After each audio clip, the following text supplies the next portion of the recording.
आने वाले समय में भ्रष्टाचार करने वाले विधायकों व उसके समर्थकों का होगा इलाज, चुन चुन कर लिया जाएगा बदला। ये बात बहरोड में बीजेपी पार्टी के द्वारा राजस्थान में निकाली जा रही परिवर्तन यात्रा के समापन के दौरान अलवर सांसद बाबा बालकनाथ ने लोगों को संबोधित करते हुए कही। बाबा बालकनाथ ने कहा, राजस्थान में पिछले 5 साल में अपराध चरम सीमा पर पहुंच गया है, उससे अब जनता बदला लेगी और आने वाले समय में भारतीय जनता पार्टी की सरकार बन रही है। भ्रष्ट विधायकों अधिकारियों को कहना चाहता हूं कि अब आप अपना बोरी बिस्तर बांध लें और हवालात की तैयारियां कर लें। जिस तरह से राजस्थान में गहलोत सरकार ने जनता के साथ जो अत्याचार किया है, उनको आप जनता सूद समेत लौटाएगी। वहीं बहरोड विधायक बलजीत यादव पर हमला बोलते कहा कि अब तक का सबसे निकृष्ट विधायक बहरोड को मिला है, जिसने जनता को जमकर लूटा है। सतीश पूनिया ने कहा, राजस्थान में परिवर्तन यात्रा निकाली गई, इसका समापन आज बहरोड में हुआ है और जो मान और सम्मान बहरोड की जनता ने दिया है वो भूलने लायक नहीं है।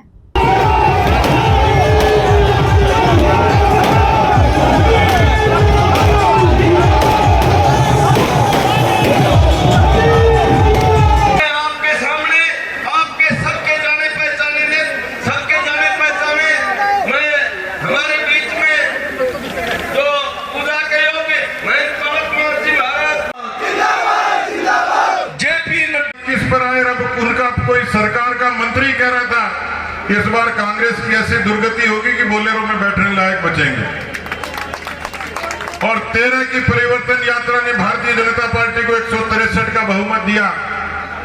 भैरव सिंह जी से लेकर वसुंधरा जी तक हमने अपनी संगठन शक्ति से, लोगों के प्रति समर्पण से इस राजस्थान की दशा और दिशा बदलने की कोशिश की है। बहरोड के किसान सरदारों, हम सब लोग आपको निवेदन करने के लिए आए। बहरोड की जो चर्चा होती है, अलवर की जो चर्चा होती है, पूर्वी राजस्थान की जो चर्चा होती है, मुझे अखबार के लोगों ने कहा कि इस यात्रा का क्या होगा, क्या फर्क पड़ेगा। यदि अशोक गहलोत जी की आंख, कान और नाक होते, अलवर के इन कार्यक्रमों पर नजर डाल लेते, उनका भ्रम मिट जाता, उनकी धारणा खत्म हो जाती। अलवर जिला करवट लेकर एक बार फिर से भारतीय जनता पार्टी के साथ मजबूती से खड़ा है। और इसीलिए इस बहरोड की सभा में राष्ट्र के सरदारों के बीच में मैं ये निवेदन करने के लिए आया हूं। आप हमेशा न्याय का युद्ध लड़ते हो, न्याय के लिए संघर्ष करते हो।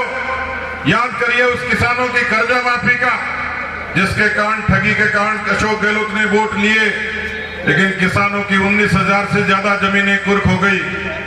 उन नौजवानों की सोचिए जो पेपर लीक के कारण अवसाद में चले गए, आत्महत्याएं करनी पड़ी।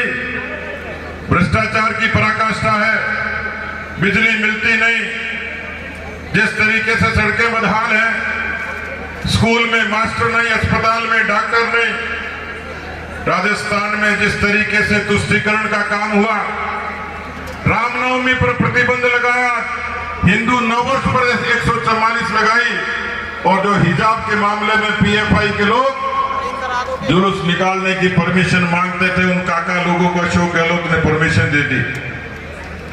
मैं आपसे अपनी बात को खत्म करने से पूछना चाहूंगा, एक दिल्ली की सरकार है नरेंद्र मोदी जी की, जिसने प्रधानमंत्री किसान सम्मान निधि जैसी योजना से देश के 11 करोड़ लोगों के खातों में सीधा पैसा पहुंचा, किसान को ताकत देने का काम किया। अरे भाई बहन जो भी यहाँ पर मंच पर बैठी हैं, किसी को भी टिकट मिले, और मेरा आपसे आज संकल्प इस यात्रा के माध्यम से लेकर आया हूँ, इन सब में किसी को भी टिकट मिले, एक मत होकर इस सभा में, जैसे किसी को कोई पहचान नहीं सकता किसका क्या नाम है, कौन किसके साथ आया, सब एक लोग होकर बैठे हैं। इसी स्वरूप में हम अपने कैंडिडेट का भी एक मत होकर साथ देंगे। दोनों हाथ उठाकर वादा करें, दोनों हाथ उठाकर वादा करें, क्योंकि मेरे जीवन में मैंने केवल और ईमानदारी से, सच्ची भावना से सेवा करी है।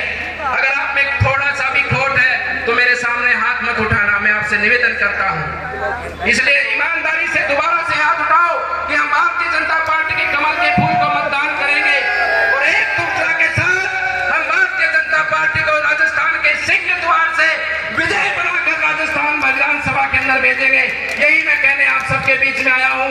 आप सब लोग इतनी बड़ी संख्या में पहुंचे हैं, आप सबका अभिनंदन और धन्यवाद करता हूं। और इसी एकजुटता के साथ आगे आप चुनाव लड़ेंगे, और हम सब लोग मिलकर अपने बहरोड की जनता को न्याय और सम्मान देंगे, और बहरोड में शांति की स्थापना करेंगे। आप सबका धन्यवाद, अभिनंदन।